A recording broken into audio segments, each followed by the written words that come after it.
Donc c'est un rapport qui est simple, hein, qui consiste à reprendre tout un tas de défauts, enfin plutôt qui consiste à tracer l'intervention sur tout un tas de défauts sur l'ouvrage en lui-même. Donc c'est des regards qui font 1,50 m, 2 mètres, 3 mètres de profondeur, qui sont la plupart du temps circulaires, qui font à peu près 1 mètre de diamètre.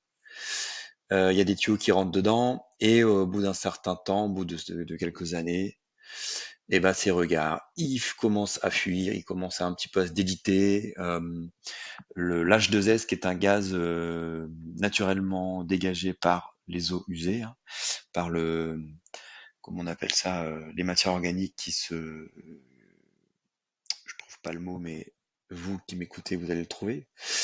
Donc c'est du gaz, l'hydroxyde d'hydrogène, ça s'appelle, non, hydroxyde de sulfure, H2S, c'est un gaz qui est d'ailleurs très nocif, qui peut tuer. Et donc ce gaz, au-delà de tuer les gens, il peut aussi complètement abîmer le parement du béton, du regard. Donc il y a beaucoup de campagnes de réhabilitation de regard qui sont lancées pour reprendre justement les dégâts de l'H2S. Voilà. Euh, le rapport, il est un peu comme le précédent. Ce qui est différent, c'est que là, on va préciser la nature des défauts qui sont constatés. Donc, c'est pas des conneries, hein, mais il peut y avoir des racines qui peuvent rentrer à l'intérieur du regard. On peut avoir des cassures, on peut avoir des perforations, des fissures, et du coup, tout ça, ça mène généralement à des infiltrations d'eau par l'extérieur. Du coup, qui dit fuite par l'extérieur dit aussi fuite de l'intérieur vers l'extérieur. Évidemment, si on a des fissures au fond, eh ben, ça peut polluer le terrain naturel autour du regard. Ou au niveau des raccordements, au niveau des jonctions de tuyauterie sur le regard. Ça, c'est bon, c'est le petit constat qu'on fait avant travaux. On prend une photo, et puis ensuite on fait nos travaux, et là, on va préciser les techniques mises en œuvre pour ce regard. Pourquoi c'est intéressant de les préciser? Bah, ça permettra de se les payer. Généralement, ces marchés-là, bah, ils sont associés à des bordereaux de prix unitaires sur différentes prestations d'hydrocurage, de décapage haute pression. On peut parfois injecter une résine ou si on parle de mousse polyuréthane, elle va permettre de colmater une fuite d'eau par l'extérieur. Imaginons qu'on a un regard qui est un peu enterré dans une nappe d'eau phréatique. Et ben, on va réussir à arrêter l'arrivée de ces eaux dans le regard en injectant une résine.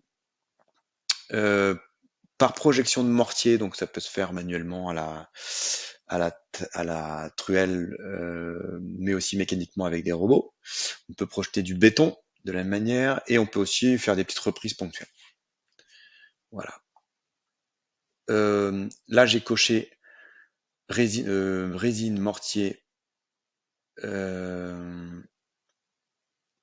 j'ai coché résine, mortier. Donc voilà, je renseigne le produit utilisé pour ces deux prestations.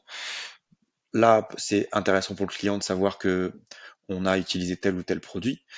Ça permettra en cas de éventuellement hein, de litige sur les quelques années qui suivront, si jamais il y a un sinistre, un petit problème sur le regard qu'on a réhabilité, ça permettra de retrouver ces petits sur le produit utilisé et de venir, pourquoi pas, inviter le fournisseur de produits à participer à une petite réunion d'expertise, pourquoi pas, pour voir si c'est pas son produit qui était en tort ou pas, enfin en défaut. Voilà, et puis comme j'ai coché reprise ponctuelle, là j'ai mis un champ de texte libre. Ben voilà, il y a une perforation, on l'a cité ici, que j'ai bouché avec un mortier de réparation. C'est pas très important de savoir lequel, puisque derrière il y a un cuvelage qui a été appliqué. Donc le cuvelage, c'est la projection de mortier. Voilà, au final ça donne une magnifique photo. Tac. Et donc, on peut tracer tous ces éléments de terrain sur une belle petite fiche d'intervention. Ça fait pro, ça fait propre. Notre client, il est content. Et ça permet aussi de collecter des données intéressantes sur le terrain pour se les faire payer pour l'entreprise.